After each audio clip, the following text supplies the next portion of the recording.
बुजुर्ग जो है सूबेदार मेजर चामू सिंह जी यहाँ पर बैठे हैं। सन 1962 1972 की लड़ाई उन्होंने लड़ी है। हमारे बीच में सूबेदार मेजर विकास मेहता जी यहाँ पर पहुंचे हैं। आपका बहुत बहुत स्वागत है। हमारे बीच में कविता जी है, जी हमारे जो नगराध्यक्ष है तो यहाँ पर है। रविंद्र राणा जी जो लगातार उपाध्यक्ष हमारे दीदी अंजू पांडे जी जो लगातार मुख्य में लगी हुई है। तिरुगा मेयर जी हमारे महिलाओं की जिलाध्यक्ष है जो लगातार पिछले में 2-3 महीनों से हम जो काम कर रहे हैं महिलाओं को जोड़ने का काम कर रही है। रमा जी हमारी वहाँ पर लोगों को रिश्ते में चलाने का काम कर रही है। संजीव सिंगवाल जी हमारे बीच में पहुंचे हुए, आपका बहुत बहुत स्वागत है। दीपक गोस्वामी हमारे युवा साथी यहाँ पर आए हैं जो लगातार हमारे बीच में युवाओं की आवाज बनने का काम करते हैं। हमारी बहन कंचन वैद्य जी यहाँ पर पहुंची है, आपका बहुत बहुत स्वागत है। हमारे जिला के भाई हिमांशु शर्मा जी यहाँ पर पहुंचे हैं। हमारे बीच में फौजी कमलेश जेपी जी यहाँ पर पहुंचे हुए, आपका बहुत बहुत स्वागत है। हमारे बीच में लाल सिंह रावत जी जो लगातार सामाजिक कार्य करते रहते हैं और हमेशा उनको कहीं ना कहीं देखते रहते हैं। उनके अंदर के संवेदनशीलता को हम नमन करते हैं। हमारे युवा साथी जो नैनीताल कॉलेज में लगातार युवाओं की लड़ाई लड़ते रहते हैं, अर्पित शर्मा जी यहाँ पर पहुंचे हैं, आपका हम स्वागत करते हैं। देश चौहान जी यहाँ पर पहुंचे हुए, बबीता जोशी जी लगातार हमारे संगठन में काम करते हैं तो यहाँ पर पहुंचे, आपका स्वागत है। हमारे दीदी पुष्पा संगल जी लगातार सामाजिक कार्य में पिछले 20 सालों से मैं देख रहा हूँ, उससे पहले से भी काम करते होंगे, मैं 20 साल से देख रहा हूँ। लगातार जैसे कपटी और वैसी आज भी है, वही एनर्जी के साथ काम करती रहती है। उनका धामी जी यहाँ पर पहुंची है, आपका स्वागत है बंगाली कॉलोनी से। हमारे महिला की ब्लॉक प्रभारी दीपा पांडे जी रसानी से यहाँ पर पहुंची है, आपका बहुत बहुत स्वागत है। पदमा देवी बिलाल जी यहाँ पर पहुंची है, रामातौर से हेमा कांतपाल जी, जानकी मेहरा जी, साक्षी कांतपाल, तो तमाम लोग यहाँ पर अभी तक पहुंच गए हैं, आपका स्वागत है बहुत बहुत। हिमांशु शर्मा जी से कहना चाहूंगा कि आप आगे आए। हिमांशु शर्मा जी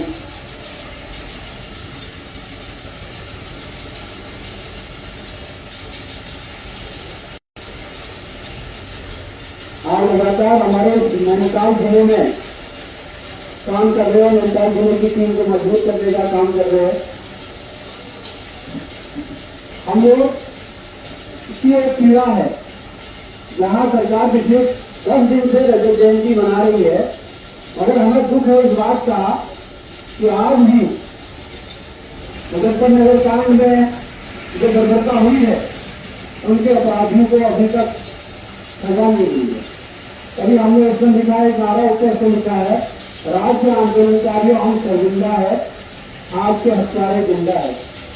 आज भी वो हत्यारे जिंदा है जिन्होंने गोलियां चलाई। आज भी कांग्रेस भाजपा की सरकार आकर न्याय नहीं कर रही है। जिनकी बदौलत इस राज्य का निर्माण हुआ, जिसकी बदौलत राज्य बना, आज वो भी परेशान है, उनके बच्चे भी परेशान है। तो इसलिए हम लोगों का प्रयास है कि हम लोगों को अलग जगाने का काम करें। हमें इस बात का प्रभाव बिल्कुल नहीं पड़ता है कि हमारे पीछे 1 लोग होंगे, 2 लोग होंगे, 100 होंगे, 10,000 होंगे। हमें इस बात का फक्र होता है कि कम से कम हमारे साथ जो बैठे हुए लोग हैं कि उनके अंदर एक संवेदनशीलता है कि दिमाग में कहीं गलत होता है, ये लोग खड़े होंगे। इस बात को सबको जानना होगा कि 1 और 1 11 होता, तो इस बात की कभी चिंता नहीं करनी है। क्योंकि अगर राज्य आंदोलन की अगर बात करोगे, हमने वो जिलों में कितने लोग ये शहादत दी थी मालूम होगा आपको, कितने लोगों ने शहादत दे दी, ऐसे नहीं नाम भी याद होगा। मगर राज्य में 1.5 करोड़ का है, 1.5 करोड़ लोग तो सोच भी नहीं आए, 45 लोगों की ही सभा आपसे हुई है। तो संघर्ष करने वाले लोग हमेशा कम होते हैं और संघर्ष का जो फायदा होता है वो मेरे राज्य में देश को होता है। जैसे हमारे गुरु ने 1962 की लड़ाई लड़ी, 1972 की लड़ाई लड़ी, चाइना को प्राप्त किया, अफगानिस्तान को प्राप्त किया, उसके बाद फायदा तो देश के लोगों को होगा ना। तो लड़ने वालों की संख्या कम होती है कभी भी, और जो लड़ने वाले हैं उनके अंदर ईमानदारी होनी चाहिए। अगर वो ईमानदार है तो जीत जाएंगे, अगर वो बेईमान है तो फिर हार जाएंगे। तो इसलिए जितने भी लोग, अगर आप 5 लोग हैं ईमानदार है तो ईमानदार में ताकत होती है। अगर 5 लोग बेईमान है, 50 लोग बेईमान है, तो बेईमान लोगों का एक दौर तो आ सकता है, थोड़े दिन वो अच्छे दिख सकते हैं, मगर उसके बाद जब पतन होगा तो फिर दिखेंगे नहीं। इसलिए कहते हैं झूठ के हाथ पांव नहीं होते हैं और सच में ताकत होती है। इसलिए मैं आप लोगों के बीच में उसके बाद हम लोग क्या कर रहे हैं, क्या करना चाहते हैं, क्यों कर रहे हैं, तो बात में रखूंगा।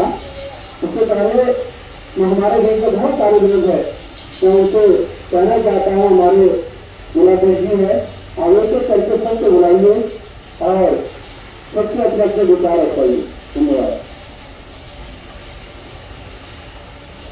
मैं इस मंच के माध्यम से जितने हमारे सारे अन्य संगठन के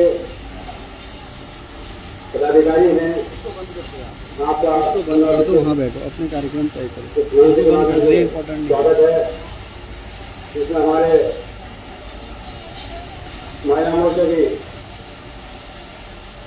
जिला प्रभारी श्रीमती दीपा पांडे जी, आप मंच में आकर अपना स्थान ग्रहण करें।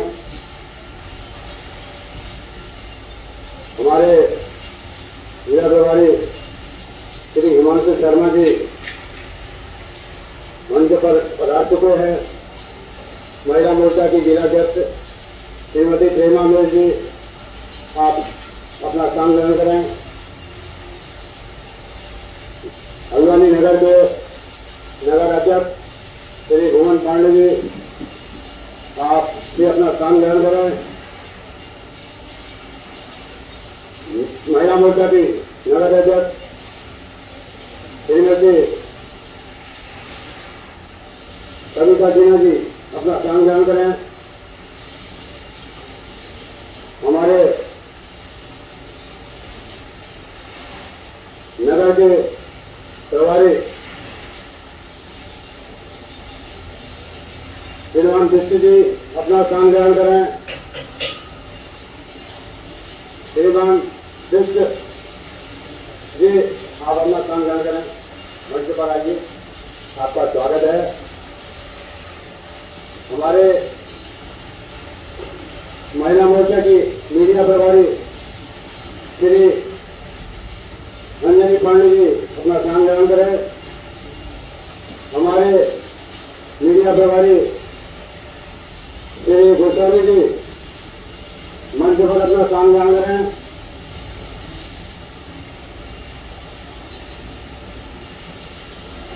हमारे जिला उपाध्यक्ष श्री हरेंद्र सिंह राणा जी, आपका भी मंच में स्वागत है। श्री हरेंद्र सिंह राणा जी, अगर मेरी आवाज सुन रहे हो तो आप मंच में पधारें। आज इस राज्य उत्तराखंड राज्य का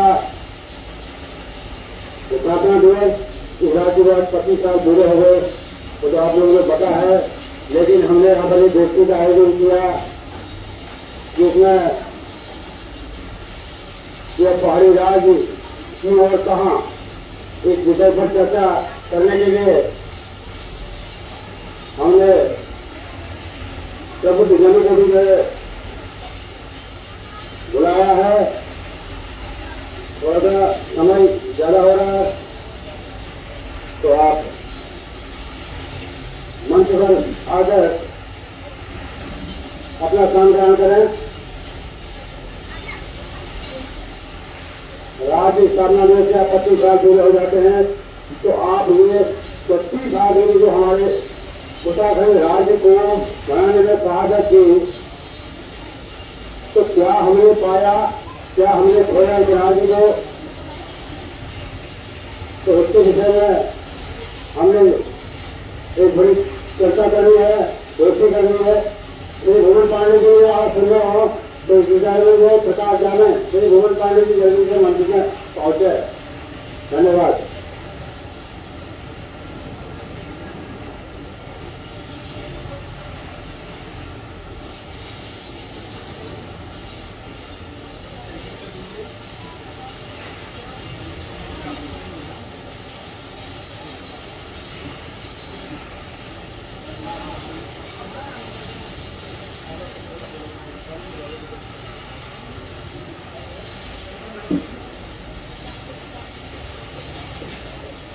हमारे बीच में हमारे नगर की उपाध्यक्ष गीता जी हैं, आप आइए और मंच पे अपना स्थान ग्रहण कीजिए।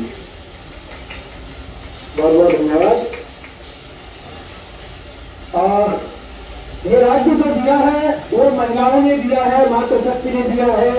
अगर आप याद करो 1994 का वो 2 अक्टूबर और पूरे पहाड़ से, चमोली और उत्तरकाशी से, देहरादून से, कोटद्वार से, पिथौरागढ़ से जब महिलाएं निकली तो दिल्ली की बैठी हुई सत्ता जो है वो हिल गई और मुजफ्फरनगर तिराहे पे सारी की सारी बसों को रोका गया, उनके चेक किया, उनको बताया गया कि इसमें हथियार है, जबकि वो शांतिप्रिय प्रदर्शन करने जा रहे थे, अपने राज्य की मांग करने जा रहे थे। तो हमारे बीच में शुरुआत जो संजय आज हम इस कार्यक्रम की करेंगे वो महिलाओं से ही करेंगे। तो मैं आपके बीच में हमारे पूरे जिले की जो प्रभारी है महिला दीपा पांडे जी से कहूंगा कि वो 2 बातें कहें और अपने विचार रखें।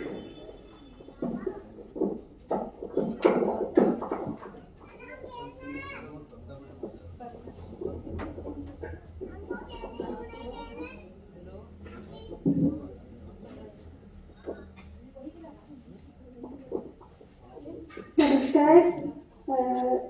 मंचल में कांडपाल जी को, हेमा जी को, कविता जी को और पांडे जी को, कृष्णा भैया को और यहाँ पे हमारी अंजलि को और संरक्षक हमारे भैया और हमारी बड़ी दीदी को, सभी को मेरा नमस्कार। और आप यहाँ पर उपस्थित आए हुए सभी लोगों को मेरा तहे दिल से नमस्कार और मैं उनका स्वागत करती हूँ, हार्दिक अभिनंदन करती हूँ। यहाँ पर एक छोटा सा हमारा प्रोग्राम 9 नवंबर उत्तराखंड स्थापना दिवस के रूप में मनाया जा रहा है और ये देखना है कि विगत 25 वर्षों में हमको क्या हमने खोया है और क्या हमने पाया है।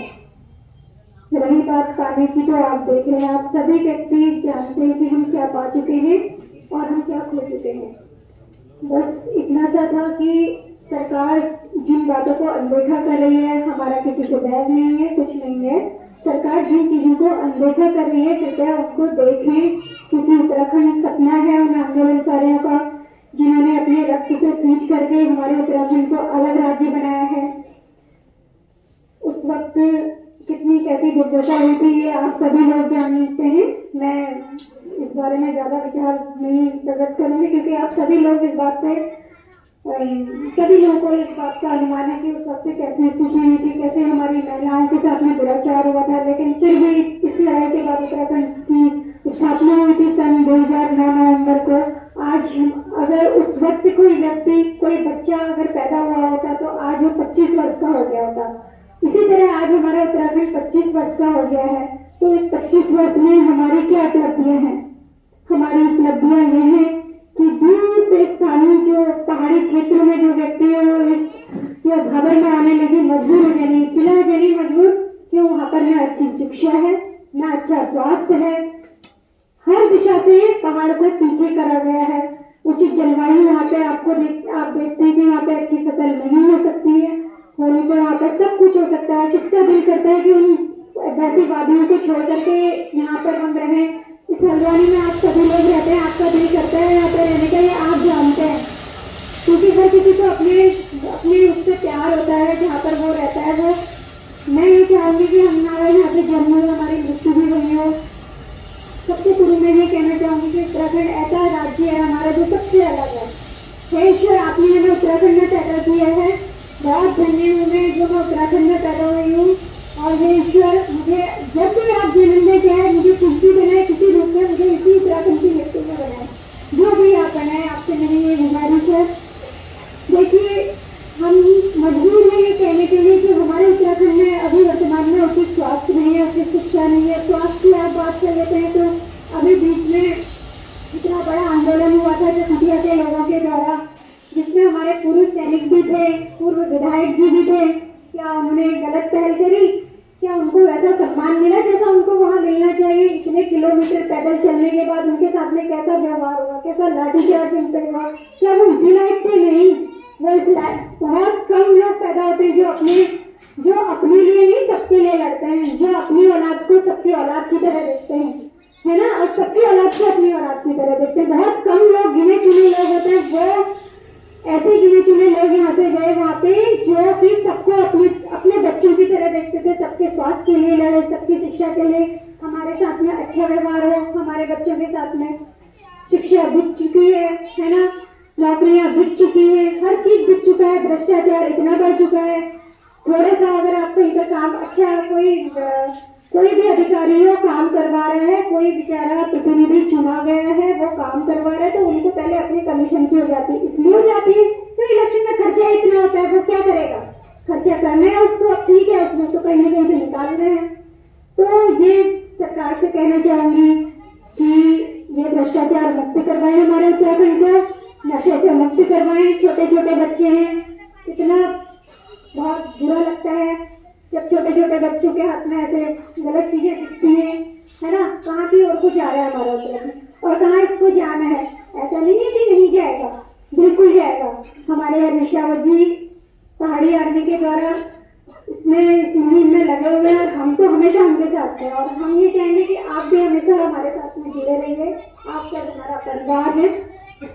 देखिए, अगर किसी के साथ में कुछ बुरा हो जाता है तो रावत जी पहले खड़े हो जाते हैं, उनके पीछे हम भी खड़े रहते हैं। वो इसलिए खड़े नहीं रहते कि उनको कोई लाभ है, उनको या हम लोगों को कोई कुछ, सब कुछ आपका दिया हुआ आशीर्वाद है हमारे पास में, ईश्वर का दिया हुआ, हम करेंगे, मेहनत करके खाने वालों में से है हम, है ना। बस आपका आशीर्वाद है साथ से। लेकिन हाँ, अगर किसी के साथ में गलत हो तो उसके लिए हमें एकजुट होकर के मिलना पड़ेगा, एकजुट होकर के करना पड़ेगा काम, क्योंकि हमारा परिवार है। सब ये नहीं सोचना मेरे परिवार से नहीं है, मेरा बच्चा नहीं है। अरे क्यों नहीं है? किसी का बच्चा हमारा बच्चा है, हम उसके लिए लड़ेंगे। किसी की लड़की हमारी लड़की है, कोई कैसे नजर उठा करके देख लेगा हमारी लड़कियों को?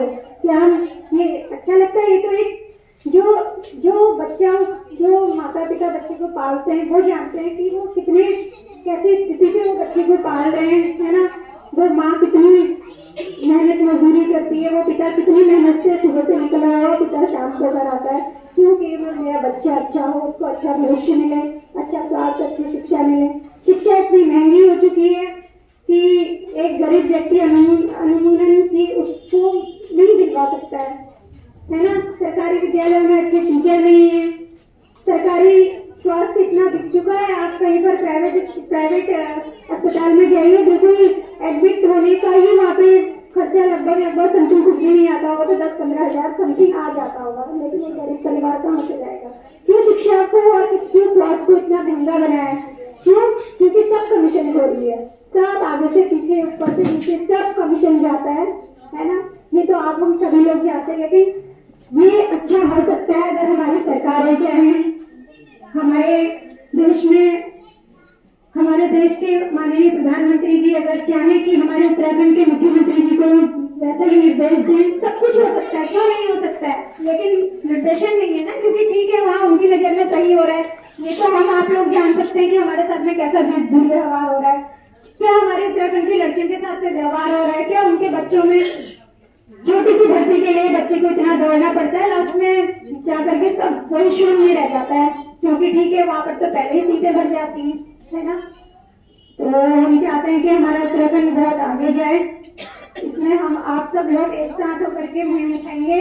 हाँ, कहीं पर भी अगर कोई गलत काम हो रहा हो, आप सभी लोगों से मेरा नम्र निवेदन है, किसी को भी कोई दिक्कत या परेशानी, देखिए एक अपना परिवार है, एक व्यक्ति के पास में 5,000 नहीं है, मगर हम सभी अगर 100 रुपए अगर उसको देंगे तो हम उसको 5,000 कर सकते हैं, क्योंकि उसकी कीमत वही जानता है जिसको दुख होता है ना।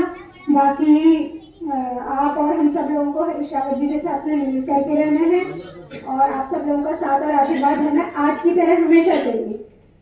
इसी के साथ में हमारी जिला उपाध्यक्ष बबीता दी को वो आए अपना स्थान ग्रहण करें और जो हमारी नगर की उपाध्यक्षा हैं कंचन रौतेला जी वो भी आए और अपना स्थान ग्रहण करें। बहुत बहुत धन्यवाद।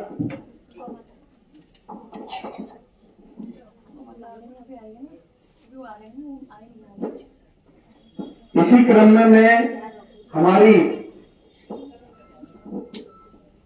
मातृशक्ति जो आपके बाएं साइड में आपने देखा बैठी हुई है, मैं चाहूंगा कि वो अपने अपने विचार प्रकट करें। जो हमारा विषय है 25 वर्षों में उत्तराखंड कहाँ और क्यों, फिर हमारे बीच में जो आगम तक आए हैं हम उनके विचार भी जानेंगे। तो हम इस क्रम में अपनी शुरुआत करते हैं कंचन रौतेला जी से कि वो इस बाबत बताएं कि 25 वर्षों में उत्तराखंड क्यों और कहां।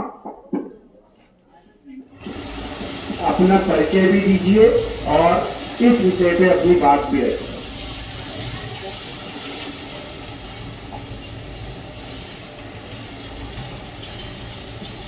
यहाँ पर सभी उपस्थित हमारे मंचा की में जो हमारे हरीश रावत जी हैं और भुवन पांडे जी, सभी लोग का हम यहाँ पर स्वागत करते हैं और हमारे उपस्थित सभी महिलाओं का और पुरुषों का भी हम यहाँ पर स्वागत करते हैं। और आज हम यहाँ पर पहाड़ी आदमी में इस चीज़ से जरूर लेने की यहाँ हमारे उत्तराखंड में कौन सी स्थिति में है और क्या सही स्थिति है या हमें कुछ आगे ऐसा काम करना है आगे जा करके कि इसमें कुछ कमियाँ हैं। आप लोगों से इस विषय में हम चर्चा करेंगे और आपको जानकारी मिलेगी कि कहाँ हमें काम करना चाहिए, क्या कमी इस चीज़ों में रह गई है, जो आपसे भी विचार विमर्श करके हमें कुछ ऐसी चीज़ें जानकारी मिलेंगी कि यहाँ पर होना चाहिए, जो स्थिति है वो नहीं होनी चाहिए या होनी चाहिए और कहाँ तक हमें जाना चाहिए। आपसे सहयोग के लिए इस चीज़ के बारे में धन्यवाद। बहुत बहुत धन्यवाद हमारी बहन ने। देखिए एक महिला जब आगे आती है, अपनी बात रखती है, अपने अधिकारों के लिए लड़ती है, अपने परिवार के साथ साथ समाज के लिए लड़ती है, तो आप जो यहाँ आए हैं और जो आपके बाएं बैठे हैं ये वही हैं जिनकी वजह से समाज चलता है। और मैं इसी क्रम में हमारी जो जिला उपाध्यक्षा है बबीता दीदी से कहूंगा कि वो इस बारे में अपनी बात रखें, अपना परिचय दें और 25 वर्षों में उत्तराखंड कहाँ और क्यों है, क्या सोचती है वो जरूर बताएं। उनके गले में खराश है जिस वजह से वो बोलने में अच्छा, तो मैं फिर इसी क्रम को उनके बगल में ले जाऊंगा जो हमारी गीता दीदी है, बहुत हिजारों है, जहां आप उनको खड़ा करोगे उसको पुलिस वाले भी नहीं हटा सकते, धक्का देने के बाद भी नहीं हटती है। और इतनी जटिल अड़ियल है कि हमने इनको देखा ज्योति मेर हत्याकांड में, हमने इनको देखा थाने के अंदर लड़ते हुए, हमने इनको देखा सड़क पे आंदोलन करते हुए, बुद्ध पार्क में इन्होंने आंदोलन किया था हमारे साथ, इसलिए हम बहुत करीब से जानते हैं। मैं चाहता हूँ कि आप भी इनको करीब से जाने और मैं निवेदन करूंगा गीता जी से कि वो बताए अपने बारे में और उत्तराखंड 25 वर्षों में कहाँ और क्यों, उस पर अपने विचार। यहाँ पे बैठे हुए सभी सदस्यों को मैं, छोटों को प्यार, बड़ों को नमस्कार। शायद सबसे बड़ी मैं ही हूँ लगता है मुझे, लेकिन कोई मुझसे बड़े हो उनको मेरा नमस्कार। मैं कभी इस तरीके से ना बोलती हूँ ना मैं इसका मुझे अंदाजा है, लेकिन अब मुझे थोड़ी थोड़ी सब कुछ अंदाज भी आ रहा है, बोलना भी आ गया है। मैं एक गांव की गृहिणी महिला थी, खेती दराती चलाना हो और गाय भैंस पालने से अलावा कुछ न सीखा न कोशिश करी, लेकिन अब जैसे जैसे उम्र का पड़ाव बढ़ते जा रहा है, जब आदमी संगठन से जुड़े, हरीश रावत जी से जुड़े, तो थोड़ी लगा कि हमें समाज के लिए भी जीना चाहिए और समाज के लिए कुछ करना चाहिए, इसलिए बाहर निकले हैं। आज कोई भी मुझे भूल चूक हो तो माफ करिएगा। और मैं यहाँ पर 2 शब्द कहना चाहूंगी। मैं जितना भी खड़े से आती हूँ। और बाकी जो हमारे हरीश भैया ने अभी बात करी है कि 11 दिन से यहाँ पे वो मनाया जा रहा है, जबकि मुझे अभी बोलना नहीं आता, मैं इतनी पढ़ी लिखी भी नहीं हूँ, बिल्कुल अनपढ़ हूँ समझो। और क्या कहते हैं, फिर भी मैं कह रही हूँ, उस तरह मैं भी देख रही हूँ, मैं आंगनबाड़ी से भी हूँ, मैं कल आंगनबाड़ी के उससे मैं वहाँ ही गई थी, लेकिन अलग अलग ही लोग मना रहे हैं, अलग अलग वो कर रहे हैं, अलग एकजुट करके उत्तराखंड के सभी लोग एक तरीके से मनाते हो कितना अच्छा होगा। कितनी हमारी एकता बढ़ती है और कितने लोग हमको जानते कि हाँ यहाँ उत्तराखंड के लोगों में इतनी एकता है और ऐसा काम करना चाहिए। और दूसरी बात मैं ये कहना चाहूँगी, हमारे हरीश भैया भुवन कांडवाल जी और भुवन भैया जी जो लोग कहते हैं हमें एक विषय अपने पहाड़ी अस्तित्व को बचाना है, तो उसका हमें एक विषय जरूर से जरूर अपने अपने स्कूलों में रखना है। इसकी मांग हमारे लिए है, जिसके लिए सभी लोग यहाँ पर आए और सभी लोग हमसे जुड़े। किसी की भी कोई समस्या होती है उसको आपकी संगठन वालों को जुड़िए और उनको बताइए, आपकी समस्याएं हल होंगी। नमस्कार, धन्यवाद।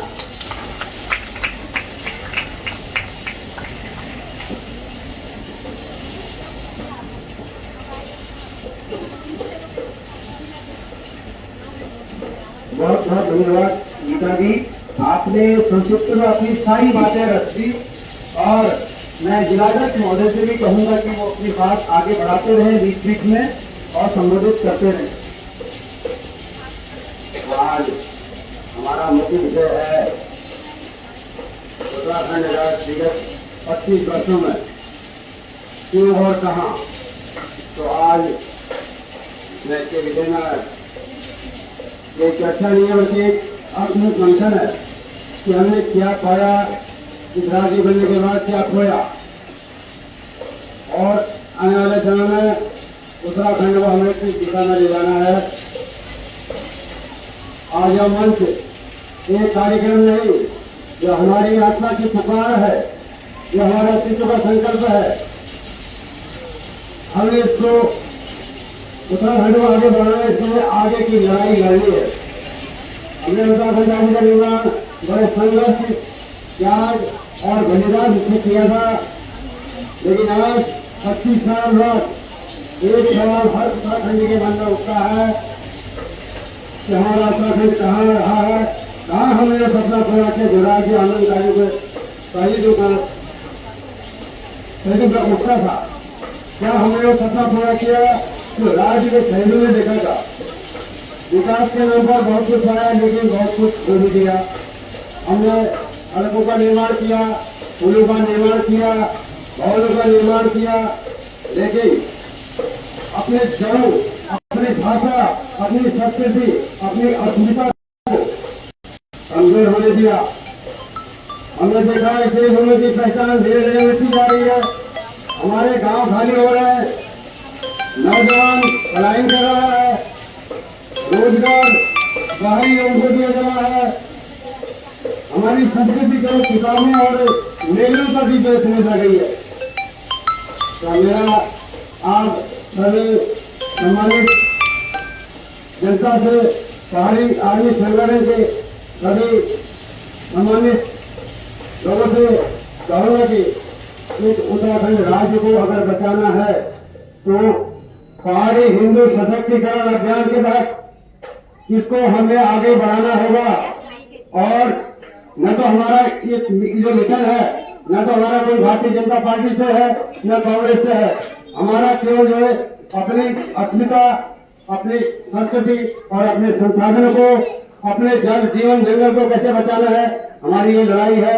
महिला सशक्तिकरण की बात सरकार कहती है, महिला सशक्तिकरण कहा, महिला सशक्तिकरण की बात। आज महिला सुरक्षा इतने खतरे में है कि अगर जहां पर भी हमारा संगठन काम कर रहा है तो पुलिस को आदमी जा रहे हैं, पुलिस काम नहीं करते, हमारा संगठन जाता है तो उसको पुलिस वाले तब जाके उसकी सुनवाई करते हैं। तो महिला हमारी सुरक्षित नहीं है। हमारी भाषा को जो है राज्य भाषा का दर्जा नहीं दिया जा रहा है, गौ माता को राज्य माता का दर्जा नहीं दिया जा रहा है। तो हम काफी पिछड़े महसूस कर रहे हैं, अपने आप को ठगे महसूस कर रहे हैं। तो ये जो है आप लोगों ने इसको देखना है कि इसको हमें कैसे आगे बढ़ाना है।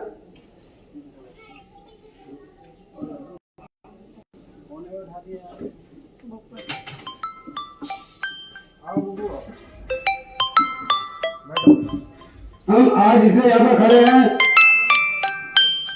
कि हम किसी के विरोध में खड़े नहीं हैं, हम एक सरकार जी को आगे बढ़ाने के लिए खड़े हैं, आत्मसम्मान की पुनर्स्थापना के लिए खड़े हैं। यह लड़ाई राजनीति की नहीं है। यहाँ पर राजनीतिक विभाजन और जातिगत राजनीति ने हमें तोड़ दिया और हमें समाज को बांट दिया। इस जाति और धर्म से हमें दूर रहना होगा। हमारे पहाड़ी हिंदू समाज को उपेक्षा का शिकार बनाया गया इसी क्रम में बांटते हुए। तो आज समय आ गया है कि हम फिर से एक हों और एक स्वर में कहें हम पहाड़ी हिंदू हैं। हमने बाहरी लोगों को रोकना है, क्योंकि हमने गणपति विसर्जन का विरोध किया था तो कुछ लोगों ने हमें धमकी भरे अंदाज में सोशल मीडिया के थ्रू हमारे संगठन को नीचा दिखाने की कोशिश की। हमने हमारे विचारों से काफी लोग प्रभावित हुए, जिसमें एक बद्रीपुरा से हमारे पार्षद श्री जोशी जी, जो कि उनके वहां के मूल निवासी समझो या कुछ भी कहें, साधारण लोग वहां पर रहते हैं, तो उन्होंने उस चीज को समझा, माना कि गणपति विसर्जन एक बहुत बुरी बला, क्योंकि भला इसलिए है यहाँ पर भगवान गणेश जी का जन्मस्थली है तो विसर्जन कैसे होगा। उसके बाद आप लोगों ने सोशल मीडिया के माध्यम से देखा होगा कि गोला के अंदर कैसे टुकड़े टुकड़े होते हैं गणपति जी के, तो उसमें काफी लोगों ने हमारा साथ दिया है।